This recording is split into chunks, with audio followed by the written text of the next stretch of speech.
주님께서 여러분과 함께 요한이 전한 거룩한 복음입니다.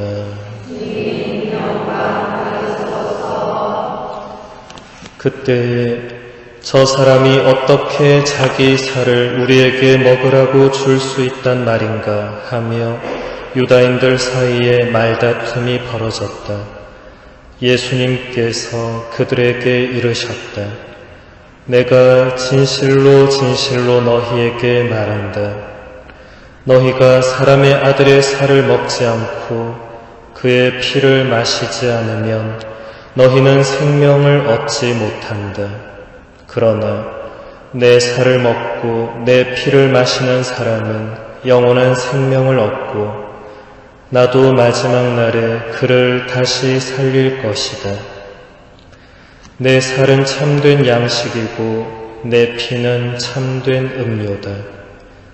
내 살을 먹고 내 피를 마시는 사람은 내 안에 머무르고 나도 그 사람 안에 머무른다. 살아계신 아버지께서 나를 보내셨고 내가 아버지로 말미암아 사는 것과 같이 나를 먹는 사람도 나로 말미암아 살 것이다. 이것이 하늘에서 내려온 빵이다. 너희 조상들이 먹고도 죽은 것과는 달리 이 빵을 먹는 사람은 영원히 살 것이다. 이는 예수님께서 가파르나움 회당에서 가르치실 때에 하신 말씀이다. 주님의 말씀입니다.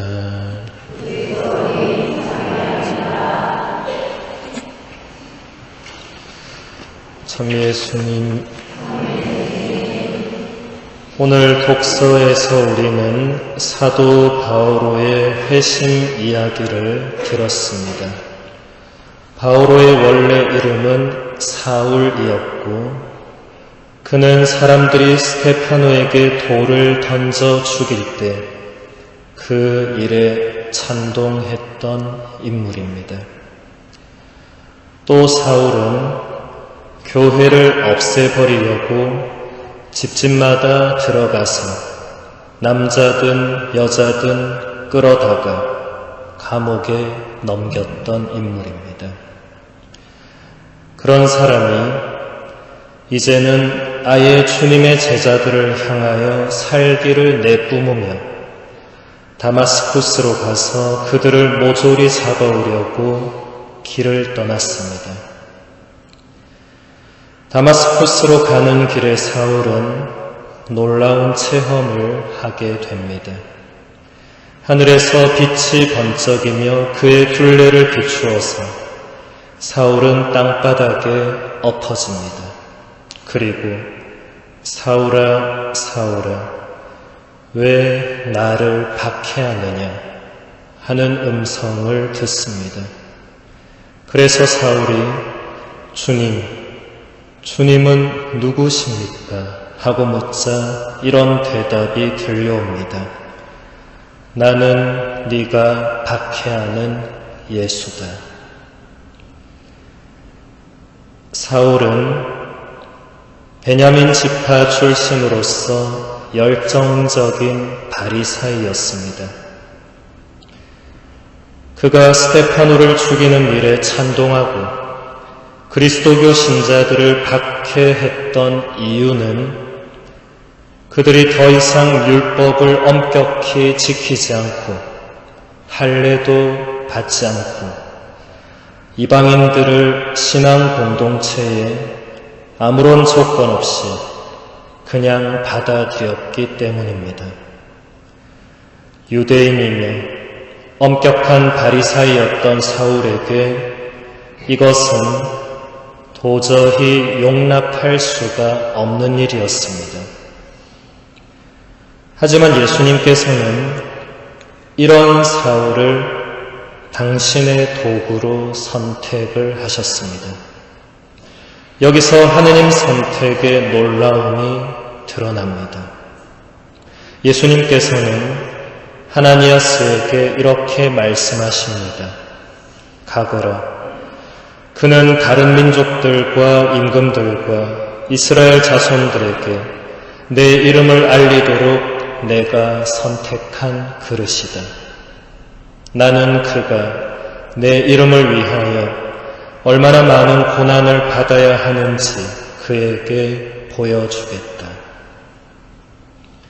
바오로는 예수님께서 직접 당신 자신을 알려주신 사건, 곧 계시를 통하여 본인이 회심하게 되었다는 것을 갈라티아인들에게 보낸 편지에서 다음과 같이 분명하게 말하고 있습니다.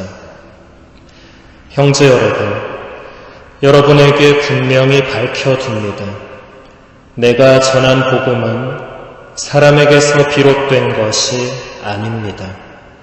그 복음은 내가 어떤 사람에게서 받은 것도 아니고 배운 것도 아닙니다. 오직 예수 그리스도의 계시를 통하여 받은 것입니다. 내가 한때 유다교에 있을 적에 나의 행실이 어떠하였는지 여러분은 이미 들었습니다. 나는 하느님의 교회를 몹시 박해하며 아예 없애버리려고 하였습니다. 유다교를 신봉하는 일에서도 동족인 내 또래의 많은 사람들보다 앞서 있었고 내 조상들의 전통을 지키는 일에도 훨씬 더 열심이었습니다. 그러나 내 어머니 뱃속에 있을 때부터 나를 따로 뽑으시어 당신의 은총으로 부르신 하느님께서 기꺼이 마음을 정하시어 내가 당신의 아드님을 다른 민족들에게 전할 수 있도록 그분을 내 안에 계시해 주셨습니다. 여기서 바오로는 자신의 회심이 하느님의 은총으로 말미암은 것이며 예수님의 계시를 통하여 이루어진 것이라고 분명히 말하고 있습니다. 코린토인들에게 보낸 첫 번째 편지에서도 바오로는 이런 말을 하고 있습니다. 사실 나는 사도들 가운데 가장 보잘것없는 자로서 사도라고 불릴 자격조차 없는 몸입니다. 하느님의 교회를 박해하였기 때문입니다. 그러나 하느님의 은총으로 지금의 내가 되었습니다. 하느님께서 나에게 베푸신 은총은 헛되지 않았습니다. 나는 그들 가운데 누구보다도 애를 많이 썼습니다. 그것은 내가 아니라 나와 함께 있는 하느님의 은총이 한 것입니다. 바오로 사도의 이 말씀처럼 우리 또한 하느님의 은총으로 지금의 내가 되었습니다. 하느님께서 나에게 베푸신 은총은 헛되지 않았습니다. 예수님께서 죄 많은 나를 교회로 불러주셨으니 온 마음을 다해서 주님께 감사드리며 살아야 하겠습니다.